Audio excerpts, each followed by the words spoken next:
అందరికీ నమస్కారం. తెలుగు కథామాలకు స్వాగతం. పూల మనసులు నవల చదువుకుంటున్నాము. రాసిన వారు మాదిరెడ్డి సులోచన గారు. ఆమె కంటి నుండి కారే నీరు చెంపల మీదుగా జారి చీరను తడపసాగింది. మళ్ళీ చదివింది. తనకు రాసిన ఉత్తరంలో జీవితంలోని ఆశలు చూపిన మనిషి ఇంత పట్టనట్టు ఎలా వ్రాయగలిగినారో అటూ ఇటూ చూచింది. అలహాబాద్ పోస్టు ముద్ర కనిపించింది. అన్నయ్య అలహాబాద్ వెళ్ళి వాకబ్ చేస్తే మంచిదే, అక్కడే ఉంటారని నమ్మకం ఏమిటమ్మా? స్పష్టంగా తెలిపారు అతని ఉనికిని తెలియనివ్వనని. అలహాబాదులో 1-2 రోజులు ఉన్నారో ఏమో. ఎంత డబ్బు పట్టుకెళ్లారు కొండయ్య? నాకంతగా తెలియదు. సైకిల్ అమ్మ 150, ధాన్యం అమ్మి 200 మాత్రం నేను తెచ్చి ఇచ్చినాను. అంతకు ముందు రోజే మూలనున్న జామ చెట్లు సాయబు గుత్తకు తీసుకుని 50 రూపాయలు ఇచ్చినాడట. అతను తర్వాత చెప్పాడు. 3 నెలలకు పైగా అయింది. ఒకచోట ఉంటేనే గడవదు. ఊళ్ళు తిరిగితే ఎలా గడుస్తుంది? ప్రసాద్ ప్రశ్నకు ఎవరు జవాబిస్తారు? పదమ్మ. ప్రసాద్ లేచాడు. రాజశ్రీ లేచి మంగ వెళ్ళిన గది ముందు వెళ్ళి నిలబడింది. మంగ, నన్ను క్షమించు. మీరంతా నాకై పూలుబాటలో పరిచిన రోజు వాటిని నిర్దాక్షిణ్యంగా త్రొక్కుతూ వెళ్ళిపోయాను. ఈనాడు ముళ్ళబాటైనా వాటిని తొలగిస్తూ వచ్చాను. ముళ్ళు ఎక్కడైనా గుచ్చుకుంటూనే ఉంటాయి. నాకేం బాధ లేదు. వెళ్తున్నాను వదినమ్మ అని అమాయకంగా పిలిచే మంగవు కావు. నీకు విచక్షణ తెలుసు. నాలాంటి దాన్ని అందరూ అసహించుకుంటారు. ఒక్క విషయం గుర్తుంచుకోమంగా. వారి కోసం వచ్చిన నాడు ఆయన తలుపులు మూసుకున్నారు. వాటిని తీయించే ప్రయత్నం చేసే లోపల విధి అదృష్టపు ద్వారాలు మూసింది. ఒకటి మాత్రం నిజం. నేను ఏం చేసినా అజ్ఞానంతోనే చేశాను. అదే నిజమైతే వారు తప్పక తిరిగి వస్తారు. త్వరగా బయటికి వచ్చింది. కొండయ్య ఆగమన్నా వినకుండా ప్రసాద్ కూడా వచ్చాడు. క్షమించు కొండయ్య, మరోసారి వస్తాం అని కారు స్టార్ట్ చేశాడు. ఇల్లు చేరిన రాజశ్రీ పసిపిల్లల పడక మీద పడి దొర్లి ఏడ్చింది. కూతుర్ని సముదాయించటం కమలమ్మ తరం కాలేదు.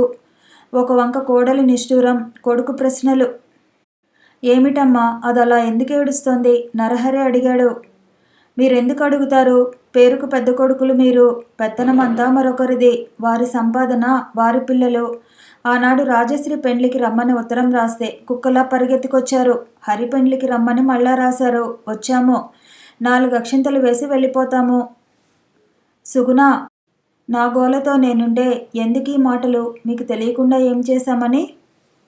అన్నీ తెలియకుండానే చేస్తున్నారు. మీ పెద్దబ్బాయి కారు కొంటానంటే నీకు ఆఫీసుకు 1/2 ఫర్లాంగ్ దూరం కారెందుకు అన్న మామగారు ప్రసాద్కు కొనివ్వలేదు. ఒక్క మాట ముందుగా తెలిపారా? ప్రసాద్ కోసం కొన్నామా? మీ మామగారు ఊరికి ఎప్పుడు పడితే అప్పుడు వెళుతున్నారు. నాగారం వద్ద తోట వేయిస్తున్నారు. అందుకని కొన్నారు. ఎవరి కోసం కొంటే ఏమిటమ్మా? అసలు సంగతి చెప్పవెందుకు? సుగుణ, కాసేపు నువ్వు ఊరుకో. అసలు సంగతి చెప్పవెందుకు? కమలమ్మ జరిగిన సంగతులన్నీ చెప్పింది. ఆమెకు ఎందుకో సగం బరువు దింపినట్టయింది. ఎంత పొరపాటు చేశారమ్మా? కొన్నాళ్ళు తటస్థంగా ఉండకపోయారా? దానికేం తెలుసు? మొదట తొందరపడ్డా అర్థముంది. రెండోసారి అంత తొందరేం వచ్చింది? అదంతా దాని రాత. మా శనిరా అబ్బాయి కళ్ళొత్తుకుంది. ఇట్లాంటి కథ ఎప్పుడూ వినలేదు. చిత్రం. అందరికీ నీతులు చెప్తారు. పిల్ల నా మాత్రం అదుపులో పెట్టలేకపోయారా? ఒక్క కూతురు అయితే మనకు ముద్దు. మందికేం ముద్దు? సుగుణ ముక్కు మీద వేలుంచుకున్నది. నరహరి భార్య వంక మందలింపుగా చూచాడు. అందుకే చెప్పుకోలేదు. చెప్పుకుంటే ఓ నిష్ఠూరం, చెబితే విడ్డూరం. అదసలే కుమిలిపోతోందమ్మా. తప్పో ఒప్పో జరిగిపోయింది. ఇక అనుకుంటే ఏం లాభం?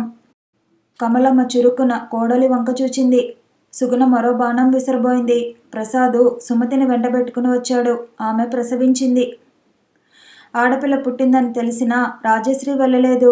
తగిన కారణం లేనిదే తను మానేయదని సుమతికి తెలుసు. తనే బయలుదేరి వచ్చింది. ప్రసవించి పచ్చం పుచ్చుకుందేమో. పసుపు ఛాయతో బంగారు తలుకులీనుతోంది. అందరికీ నమస్కరించింది.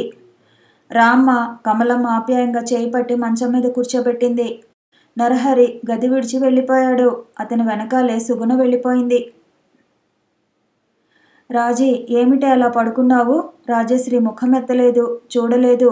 కమలమ్మ రామ్ నిష్క్రమణ అతను రాసిన ఉత్తరం సంగతి క్లుప్తంగా చెప్పింది. అవతల పనులు అలా పడి ఉన్నాయి, కాస్త సముదాయించు తల్లి. ఆమె లేచి వెళ్ళిపోయింది. రాజీ బలవంతంగా లేపి కూర్చోబెట్టింది. రాజశ్రీ ఆమె భుజాల మీద తల ఉంచి కన్నీరు కార్చింది. ఊరుకో, ఏమిటిది? అతను ఎక్కడో ఒక చోట ఉన్నాడు, తప్పక వస్తాడు. బట్టు. రాజశ్రీ చక్కగా కూర్చుని కళ్ళు ఒత్తుకుంది. పాప బావుందా? పేరేం పెట్టావు? నీకు పాపని చూడాలనిపించలేదుటే, వివరాలన్నీ నేను చెప్పను. ఏ ముఖం పెట్టుకుని రమ్మన్నావే? ఈ ముఖంతోనే. ప్రతివారికి ఏవో ఉంటాయి రాజీ. నిజాయితీ గలవారు, నిర్మలురు ఎవరూ కారు. నువ్వంతలా కుంచుకుపోవటం ఏం బాగుండలేదు. నాకు చాలా బాధ వేసింది. ఆయన ఒకసారి వస్తే ఇంట్లో ఎవరూ లేరుట. కాలేజీకి మీనా చేత కబురు చేశాను. తెలుసు, ముఖం చెల్లలేదు, ఎటూ రావాలనిపించలేదు. పిచ్చిదానా, ఇలా నిన్ను నువ్వు కృశింపజేసుకుంటే ఏం లాభం? నేను బ్రతకటంలో లాభం లేదనిపిస్తుందే సుమా. నిజంగా నీలో అలాంటి భావనే ఉంటే అతన్ని నీ ప్రేమ ఎక్కడున్నా కట్టి తీసుకువస్తుంది. పురాణ యుగపు మాటలు మాట్లాడుతున్నావు, పేలవంగా నవ్వింది. ఏ యుగమైనా సరే మనిషి మంచితనం, మానవత్వం వల్లే ప్రపంచం నడుస్తుంది రాజశ్రీ. స్నేహితురాలిగా ఒక సలహా ఇస్తున్నాను. ఇంట్లో శుభకార్యం జరుగుతోంది. ఉన్న ఒక్క ఆడపిల్లవు ఇలా కన్నీరు కార్చటం భావ్యం కాదు, శుభం కాదు. మీ అమ్మ నీ కోసం అనుక్షణము కంటతడి పెడుతూ పనిచేస్తోంది. రేపు జరగదు కానీ అశుభం జరిగితే నిన్ను అందరూ అంటారు. అమ్మకు కూడా అనురాగం తగ్గి అసహ్యత ఏర్పడవచ్చు. సుమతి అదిరిపడ్డట్టే అరిచింది. నిజం రాజీ, ఇవన్నీ జీవిత సత్యాలు. బీదవారికి ఇవన్నీ ఉగ్గుపాలతో సంక్రమిస్తాయి కాబట్టి చెబుతున్నాను. ఆడదాని జీవితం అద్దాల మేడ. ఎటు నుండి ఏ రాయి వచ్చినా అది బ్రద్దలవుతుంది. జాగ్రత్తగా, నిదానంగా ఉండటం అవసరం. కడుపులో చిచ్చు రగులుతున్నా కనిపించనేయకూడదు. చిరునవ్వుతో కనిపించాలి రాజీ. ఊహో, ఈనాడే కాదు, అనాది నుండి వస్తున్న ఆచారం. స్త్రీ త్యాగానికి మారుపేరు. నీ బాధ నాకు తెలుసు, కానీ నువ్వు బాధపడుతూ అందరినీ బాధ పెట్టకు. నన్నేం చేయమంటావు సుమా? నాకు తెలియదు. ఇలాంటి సమస్యలు వస్తాయని నాకు తెలియదు. హృదయమంతా వారి ఎడ విముఖతతో నింపుకున్నానని తలచాను. దాని చాటున ఓహ్, ఎలా చెప్పేది? రాజీ, నువ్వు చెప్పకున్నా నేను అర్థం చేసుకోగలను. జరిగిన దానికి బాధపడి లాభం లేదు. జరగబోయేదే ఆలోచించు. నీ చదువు పూర్తి చేసి ఆయన ఆశయాలకు అనుగుణంగా ప్రవర్తించు. విద్యాబోధన చెయ్యి. ఈ పరిస్థితులలో నేను ఎలా చదవగలను? పర్వాలేదు, కాలమే అన్నింటినీ పరిష్కరిస్తుంది. ఒకనాడు రామ్ను చేసుకున్నందువల్ల జీవితమే అంధకారమైందని అన్నావు. కొన్నాళ్లకు అతను ఎంతో అనురాగం పెంచుకున్నావు. ఇప్పుడు అతను లేని జీవితం వ్యర్థం అంటున్నావు. ఇదంతా కాలం తెచ్చిన మార్పు. రేపు అతని ఆశయాలను గౌరవిస్తూ వారికి అనుగుణంగా నడుచుకుంటూ సంతృప్తి పడతావేమో, ఎవరికే తెలుసు. మన కుటుంబాలలో మనిషిలోని బలహీనతలకు జాలి చూపరు.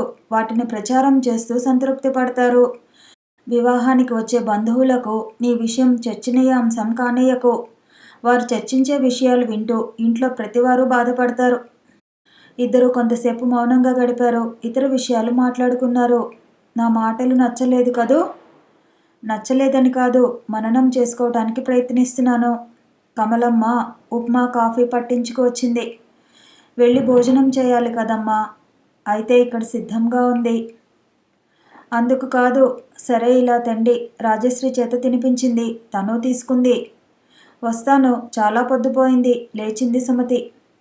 అన్నయ్య, కాస్త సుమతిని వదిలిపెట్టిరా. పాపని చూడ్డానికి రేపు వస్తాను.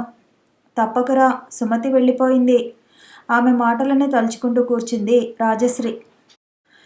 రాజశ్రీ ఏమీ జరగనట్టే తిరగసాగింది. ఇంటిలో పనులు చేస్తూ, బజారు నుండి తెచ్చే వస్తువులు చిన్నన్నతో వెళ్ళి తెస్తూ, అందరితో మాట్లాడుతూ కాలం దొర్లిస్తోంది.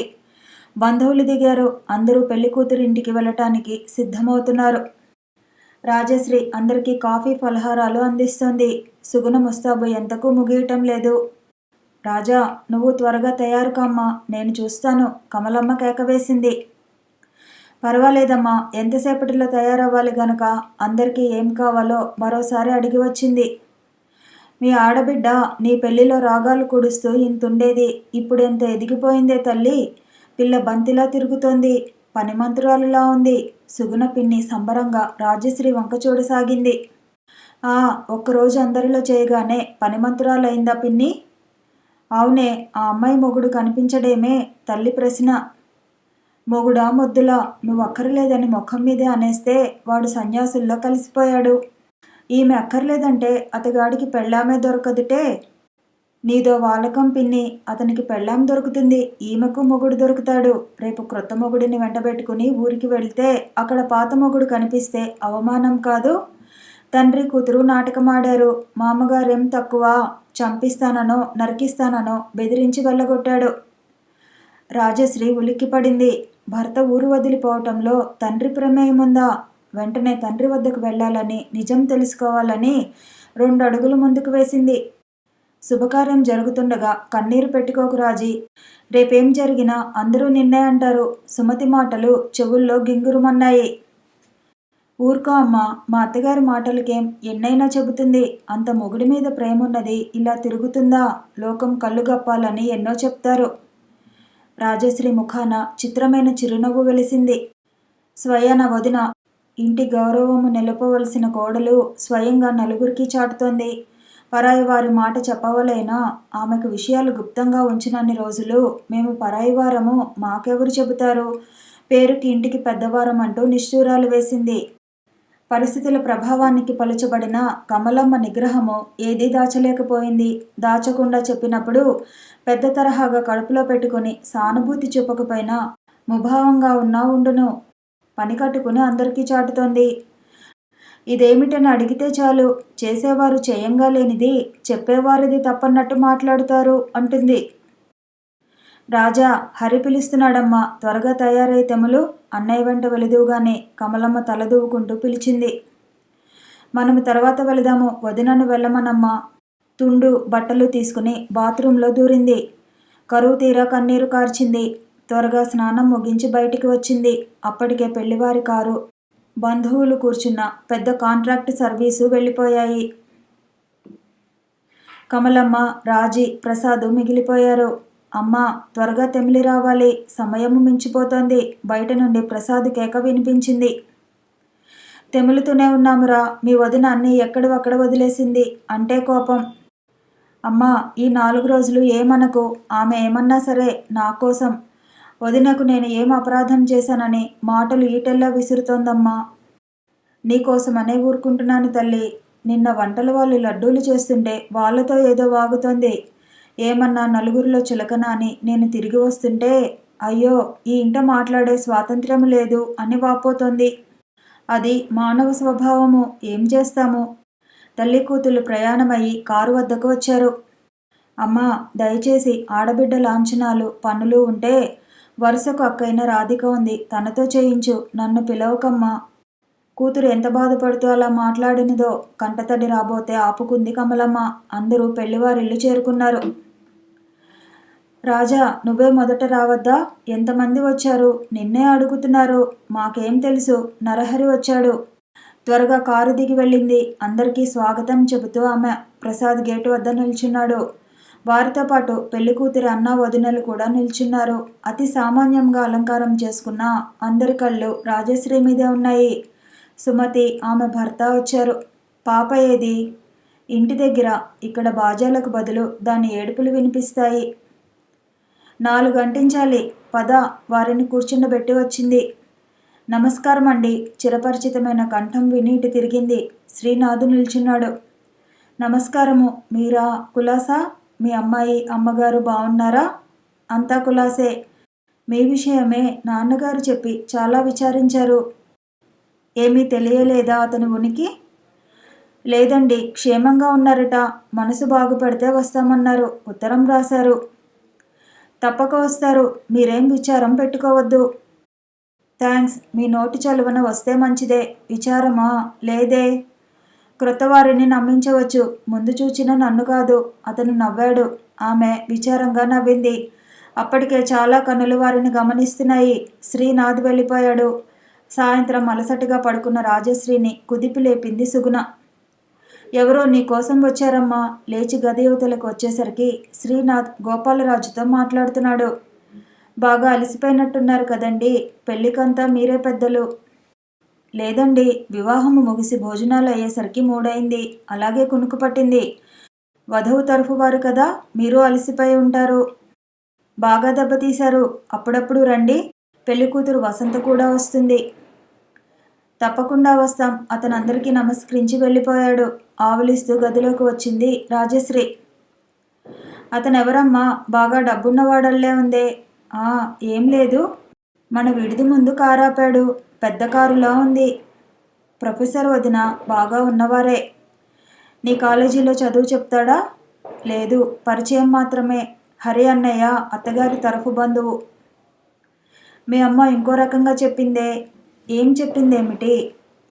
భగవంతుడు అనుగ్రహిస్తే నిన్ను అతనికి ఇవ్వాలని అనుకున్నారట కదూ. నువ్వు వెళ్ళి అతనితో ఉండేదానివట. అమ్మ చెప్పాక నన్నెందుకు అడిగావు వదినా? ఏం కథ చెప్తావోనని. బావుంది. పెళ్ళి ఒకరితో, ప్రేమ ఒకరితో. ప్రపంచానికి చూడ ముసలి కన్నీరు కారుస్తారు. మీదంతా ప్లానులే. ఓ ఏడాది గడిచాక అతని కోసం చూచాం, రాలేదని పెళ్లి చేసుకుంటావు. అవును వదిన, అలాగే చేసుకుంటాను. నీకేం ఇబ్బంది లేదు కదా. భగవంతుడు అనుగ్రహించాడు. నాలాంటి ఆడపడుచు ఉంటుందని నీకు పిల్లలను కూడా ఇవ్వలేదు. ఇక బాధ దేనికి? మీరుండే ఊరికా నేను రాను. నేను ఒక్క మాట అంటే 10 మాటలు అంటున్నావు. ఎంత లేసి మాటలు అవే. ఏం విన్నావు? ఇతన్ని పెళ్లి చేసుకుంటాను, నచ్చకపోతే విడిచి ఇంకొకరిని చేసుకుంటాను. విన్నావుగా. అందరితో డోలు తీసుకొని చాటు. చాలా. ఎంతెంత మాటలు అంటున్నావు. నేను గొడ్రాలేనని దెప్పుతున్నావు కదూ. నేను అన్నదేదో అన్నాను. దాన్ని నీకు అనుగుణంగా ఏ రీతిగానైనా తృప్తి కలిగేలా మార్చుకో. విసురుగా అని వెళ్ళిపోయింది. తలనొప్పి సాకుతో అప్పగింతలకు పలహారాలకు సుగుణ రాలేదు. ఆమె తల్లి గొనుక్కుంటూ వచ్చింది. ఆడంగులంతా కూర్చున్నారు.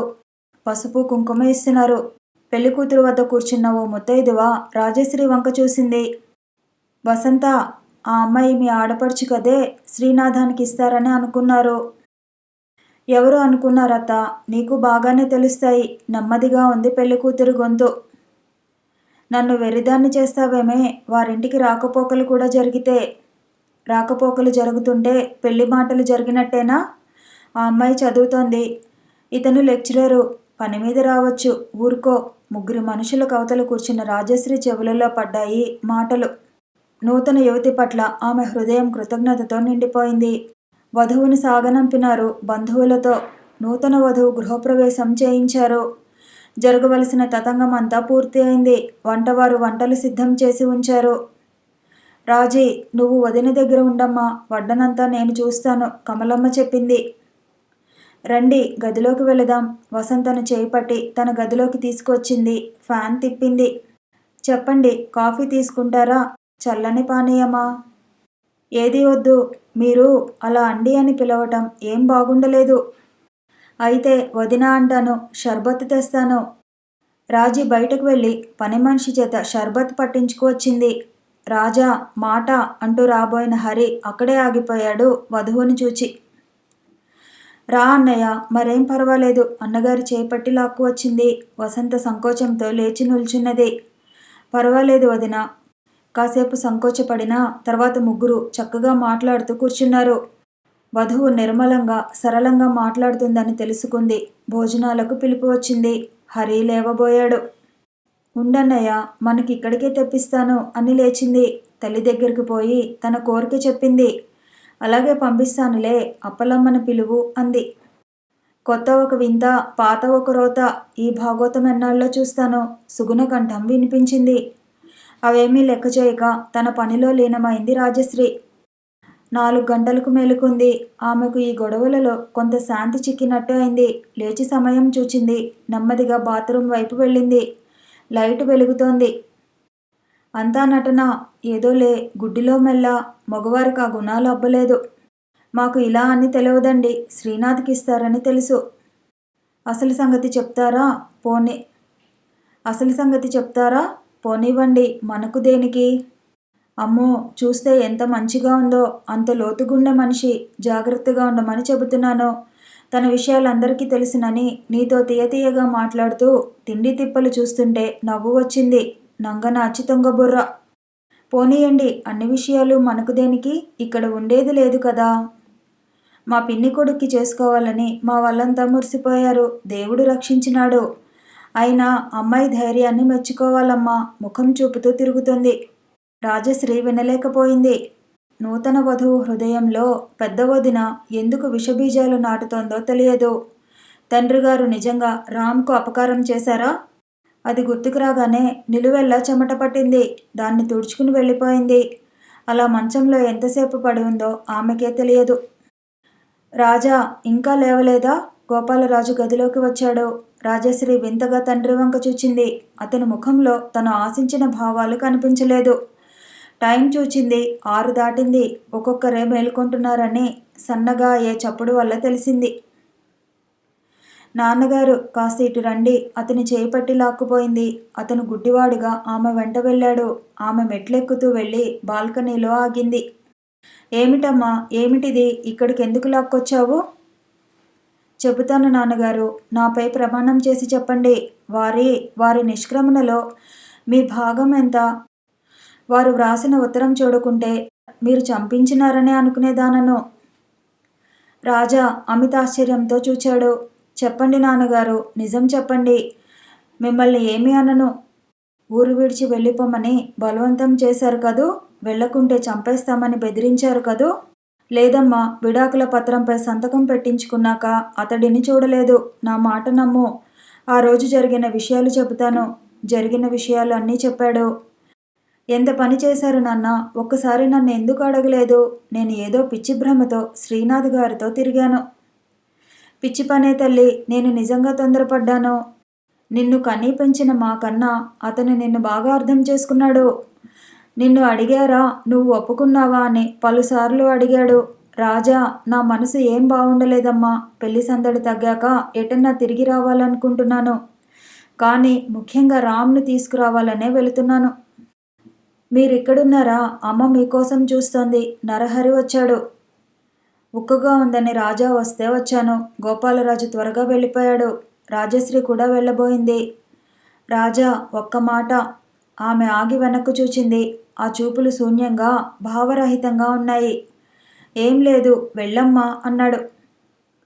ఏదో అడగాలని సందేహిస్తున్నావు, అడుగన్నయ్యా. ఏం లేదు, వదినకు పిల్లలు లేరని చెప్పావట. నిజమే, మరి తనేమంది చెప్పలేదా? అన్నయ్య, మూర్ఖత్వమే అనుకో, అమ్మా నాన్న ఇచ్చిన చనువు ప్రభావమే అనుకో, విధి ప్రేరితమే అనుకో. నా జీవితం ఇలా అయింది. దానికి నేను ఎవరి సానుభూతి కోరను. వదిన తరచి విషయాలు అడిగి ఇష్టం వచ్చినట్టు అందరితో చెప్తుంది. అది మంచిదంటావా? కొత్త పెళ్లి కూతురిలో ఉదయమే లేచి నా విషయమే చెప్తోంది. నేను వదినకు ఏం అపకారం చేశానో? నా సహనం నశించింది. పరువు పోవటానికి నీకు పిల్లలు కూడా లేరని అన్నాను. చాలు రాజీ, వదినను నేను కనుక్కుంటానుగా. వాదం వద్దన్నయ్య, నెమ్మదిగా చెప్పు. నలుగురు వింటే లేనిపోనివి ప్రచారాలు చేస్తారు. అలాగే. అతను దిగి వెళ్ళిపోయాక ఆమె ఉదయించే సూర్యుడిని చూస్తూ అక్కడే చాలాసేపు నిల్చుంది. అలా నిల్చున్నప్పుడు గతించిన సన్నివేశం గుర్తుకు వచ్చింది. అది ఆమె వివాహమైన 5వ రోజు కాబోలు. నిదుర రాక ప్రొద్దుటే లేచి ఏటి ఒడ్డున కూర్చున్నది. ఎండపొడలు వస్తున్నాయి, కానీ ఆమెకేం వేడిగా లేదు. చాలాసేపటికి పరిసరాలను పరికించింది. ఆమెకెదురుగా ఉన్న బోసి చెట్టుకు దుప్పటి కట్టబడి ఉంది. అది మొదటి నుండి ఉందా అనే ప్రశ్న ఆమెలో బయలుదేరింది. అటూ ఇటూ చూచింది. కొంచెం దూరంలో ఒక రాయిపై కూర్చుని వేప పుల్లలతో దంతధావనం చేసుకుంటున్నాడు. అతన్ని చూడగానే ఆమెకు మండిపోయింది. తన వెనకాలే ఎందుకు తిరగాలి? విసురుగా లేచింది. ఆ దుప్పటి ఎవరు కట్టమన్నారు? అతని వంక తీవ్రంగా చూచింది. ఒకరు చెబితే చేసేవాడు కాడు ఈ రామ్. పుల్లపారవేసి నీటితో నోరు పుక్కలించాడు. అదే ఎందుకు కట్టారు? నీ అందాల మోము కందిపోతుంది. అప్పుడే బుగ్గలు చూడు, అరుణిమ దాల్చాయి. దగ్గరగా వచ్చి బుగ్గలు రాశాడు. విసురుగా దూరంగా నెట్టింది. కోపమేల రాధా, దయచూపవేళ నాపై అనే ట్యూన్ గొనుక్కుంటూ ముందుకు వెళ్ళాడు. అతని వంకే చూస్తోంది. కొద్ది దూరం వెళ్ళి తిరిగి చూచాడు. అతని చూపులలోని ఆరాధనను అహంకారంతో అర్థం చేసుకోలేకపోయింది. విసవిస నడిచి ఇంట్లోకి వెళ్ళిపోయింది. అది ఎంత మధురానుభూతి! అలా రాయిలా ఎలా ఉండగలిగింది? ఆమె కళ్ళు వర్షించసాగాయి. ఉదయపు టెండైనా వేసవికాలపు టెండ. ఆమె ముఖం కందిపోయింది. మృదువైన హస్తం ముఖం త్రిప్పుకోవటంతో అదిరిపాటుతో అటు తిరిగింది. నవవధువు వసంత నిలబడి ఉంది. మీరా వదినా? నేనే. మీకోసం క్రింద వెతికాను. ఇక్కడ ఉన్నట్టు బావగారు చెప్పారు. అత్తయ్యతో వెతుకుతూ వచ్చాను. మీరు అచ్చం కమలా వృక్షం క్రింద నిల్చుని ఆ వంశీమోహనికే ఎదురుచూచే రాధలా దర్శనమిచ్చారు. వదినగారి పోలికలు అంత బాగా లేవు. నాతో అంత పనేమి కలిగింది? నన్ను వెతుక్కుంటూ వచ్చి నాకు కాఫీ ఫలహారాలు ఇవ్వాల్సింది పోయి వస్తే పనేమిటని అడుగుతున్నారా? నన్ను క్షమించండి వదిన, అమ్మ ఇస్తుందని తలిచాను, రండి. అంత కంగారు దేనికి? అయితే ఉదయం అక్కయ్య అన్న మాటలు విన్నారన్నమాట. నేను విన్నానని మీకెలా తెలుసు? నేను వచ్చేసరికి త్వరగా ఎవరో వెళ్ళిపోయారు, మీరేనని ఇప్పుడు తెలుస్తోంది. దురదృష్టవంతులను ఎవరు ఎన్ని మాటలైనా అంటారు, ఏం చేస్తాము? అలా మీరు బాధపడవద్దు. కొందరి స్వభావంలో రాక్షసత్వం నిబిడీకృతమై ఉంటుంది. మృదువైన వస్తువులను, కోమల పుష్పాలను నిర్దాక్షిణ్యంగా నలిపివేస్తాం. అందుకు మనమేమీ చేయలేము. మీ బాధ నాకు తెలుసు రాజశ్రీ గారు. అండి, గారు ఎందుకు వదినా? మామూలుగా పిలువు, అందరూ పిలిచినట్టే. ఆడబిడ్డ అర్ధమొగుడు అంటారమ్మా. అదే మరి అన్నయ్యకిచ్చే అనురాగంలో సగం నాకివ్వు. ఇరువురు నవ్వుకున్నారు. క్రిందికి వచ్చి పలహారాలు పూర్తి చేశారు. వసంత రాజశ్రీ పెళ్లి ఫోటోలు అడిగి చూచింది. అతని చూపులు ఎప్పుడూ నీ వంకే ఉన్నాయి. అలాంటి వాడు సన్యాసం పుచ్చుకుంటాడంటే నమ్మను. మీకు తెలియదు వదిన, నాన్నగారు నాకు తెలియకుండా అతనితో మాట్లాడి అవమానపరిచారు. వారు చాలా బాధపడ్డారు. ఆమె ముఖం మలినమైంది. వసంత రాజశ్రీ ముఖాన్ని ఎత్తిపట్టుకుంది. ఈ అందాల మామ జ్ఞాపకం వస్తే అతడు నిగ్రహించుకుంటాడా? తప్పకుండా వస్తాడు. అందరూ అలా ఓదారుస్తారు గాని నాకు నా అదృష్టంపై నమ్మకం లేదు వదినా. అంత నిరాశ పనికిరాదు, ధైర్యంగా ఉండు. ఆమె బుగ్గలు మెత్తగా ఒత్తుతూ అంది. వదినా, అత్తయ్య ఇంటి వారనగానే అసూయ చెందేవారిని చూచాను. నాపై ఇంత ప్రేమ ఎందుకమ్మా? వసంత చేతులు పట్టుకుని అడిగింది. మనుషుల ప్రవర్తనకు కొంత ఇతరుల ప్రభావం కూడా ఉంటుంది. మా వదిన ఇంటి కోడలు కాదు, నిజంగా మా ఇంటికి ఒక ఉపాధ్యాయునిగా వచ్చింది. ఓపికగా అందరినీ ఒక దారికి తెచ్చింది. ఆమె వల్లనే కాస్త నడవడిక నేర్చుకున్నాము. ఇద్దరు యువతులు మనసులు విప్పి మాట్లాడుకున్నారు. సాయంత్రం హరి వసంత కోసం గది అలంకరిస్తుంటే రాజశ్రీ మనసు మరలా రామ్ వైపు వెళ్ళింది. అతను కనిపిస్తే బాగుండును. అతని అధికారపు బెదిరింపులు, లాలింపులు భరించడానికి తను సంసిద్ధురాలు. అక్కడి నుండి ఎటన్నా పారిపోదామని ఉంది. ఆలోచనలకు దూరంగా పారిపోవాలని ఉంది. కానీ సుమతి మాటలు గుర్తుకొచ్చాయి. తను బాధపడినట్లు ఇంట్లో ఎవరికీ తెలియకూడదు. సంతోషం ముఖాన పులుముకొని హాల్లోకి వెళ్ళింది. హరి హెచ్చరిక వల్ల శోభనం పెద్ద ఆర్భాటంగా జరగటం లేదు. తన మంత్రం పెళ్లికూతురు మీద పారలేదని సుగుణ తలనొప్పి సాకుతో ముసుగు తన్నింది. రాజశ్రీయే వదినను చక్కగా అలంకరించింది. రా వెళ్దాం అని చేయి పట్టి లాక్కుపోయింది. తలుపు దగ్గర నిల్చున్న అత్తగారి పాదాలు స్పృశించింది కోడలు. ఆమె దీవించి పంపింది. ఇక వెళ్ళమ్మా. గది వరకు వెళ్ళి ఆగిపోయింది రాజశ్రీ. లోపల వరకు వస్తే అరిగిపోవులే. వసంత ఓరగా చూచింది. నేను అరిగిపోతానని కాదు, కాలం కరిగిపోతుంది. అన్నయ్య మూతి ముడుస్తాడు. వదినోయి, బయట తలుపులు బిగించటం పాత పద్ధతి. లోపల నువ్వే బిగించుకో. వసంతను లోపలికి లాగి తలుపులు చేరవేసి వచ్చేసింది. ఉక్కగా ఉంది, పైకి వెళదాం రారాజా. నాకు తల భారంగా ఉందమ్మా, నువ్వు వెళ్ళి పడుకో. కమలమ్మ వెళ్ళిపోయింది. రాజశ్రీ త్వరగా తలుపులు వేసి వచ్చింది. తను దంతపు పెట్టెలో దాచిన రామ్ ఉత్తరం తీసి మరలా చదివింది. రామ్, నువ్వెక్కడున్నా నావాడివే. అతని ఫోటో హృదయానికి హత్తుకొని పడుకుంది. రామ్ ఆరాధనాపూర్వకమైన అర్థింపు గుర్తుకు వచ్చింది. దొర్లి తెల్లవారుజామున నిద్రపోయింది.